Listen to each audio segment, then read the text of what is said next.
everyone, my name is Tamara Chambers, and this is Tamara Just Saw. And tonight I went and saw Crazy Rich Asians. When I first saw the trailer for this film, it kind of looked like the Asian version of 50 Shades of Grey. There was a lot of like topless hot dudes and money being thrown around and just an innocent girl who doesn't know what she's getting herself into. And I was honestly pretty skeptical about it. Then reviews started coming out, and it's got like a 95% on Rotten Tomatoes right now. So I went into it expecting to really enjoy it, and it did not disappoint. This was a feel-good, incredibly written, character-driven movie that was just delightful. I giggled throughout the whole thing, but those like delightful giggles where you're just like happy to be experiencing what you're experiencing. My camera's just slowly tilting. What's going on there, bud? Why are you tilting away from me? Hello, come back. Oh my God. Okay. Yes, good. Okay. What most impressed me about this film were the characters. I was so invested in all of these stories. The main story is about our lead character, Rachel, who has fallen in love with a Jeong, who is a very rich family, and she doesn't have a clue about it. And so she's kind of just dropped into this world of, you know, 100-year-old traditions, and she is just trying to catch up and fit in as much as possible. There's also other stories going on. The best one, I think, being this side story of the cousin Astrid, whose husband is, spoilers, I guess, husband is cheating on her. And there's also just some really lovely things going on with Rachel's mother and the entire Jeong family and Rachel's friend from college, and every single character that you interact with and you meet is so well written and developed, and you love all of them. I was worried that this was going to be, and it could have easily felt like a cheesy just way to throw diversity into a chick flick film, and it didn't feel like that. It felt so just full of life and just lovely, romantic moments, but gorgeous shots. The soundtrack is just awesome. Very cool, badass, beautiful, fun, fresh. This whole thing was just very refreshing, if that makes any sense. The beginning starts off and there's really nice animation. There's some lettering throughout that feels very nostalgic and kind of 70s-ish. There's a lot of throws to 70s in this film. The comedy stands out above all else. It's so new and refreshing is the word that I keep wanting to come back to. It's hilarious, laugh out loud funny. This film has been out for a few days. I didn't see the first showing of it, and the audience, it was jam-packed, so that's, you know, saying something. And also they were like clapping at things that were happening and like snapping when certain things were happening and just very invested. And it's because the comedy was so spot on and none of it fell flat, and it was just so engaging. There's a lot of tense moments, especially with Rachel and the mother, and you have some moments of like awkwardness and tension, but it still remains in this light and fun and easy to watch realm, which is great. There weren't any like trudging through moments, which is nice. I wrote, it makes you squirm in your seat with the sex appeal also that this film has. There's some sexy moments. There is one scene where, God, I forget the guy's name. Jon? Justin? Nick.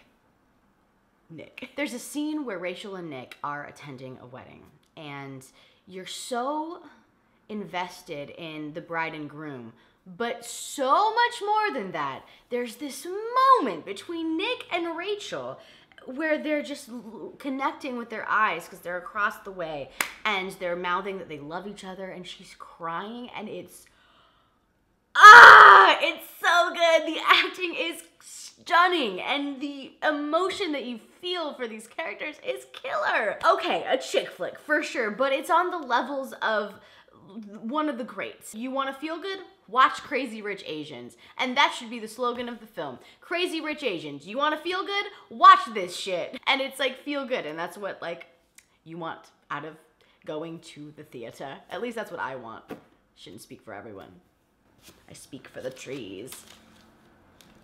I am the Lorax. There's moments throughout this film where Rachel is realizing certain things about what her life has been, about what her life could be, about just her going on this ride of finding out who Nick's family is and who Nick really is. She doesn't know that he is part of this just huge dynasty of tons of money, and her finding out who the family is hilarious.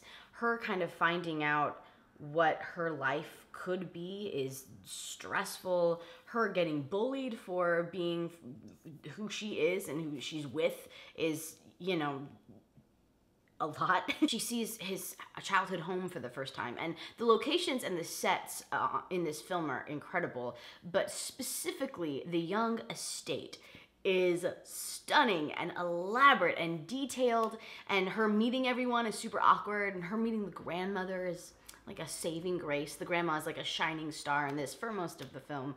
And the mom is just a tension-filled wreck for most of the film.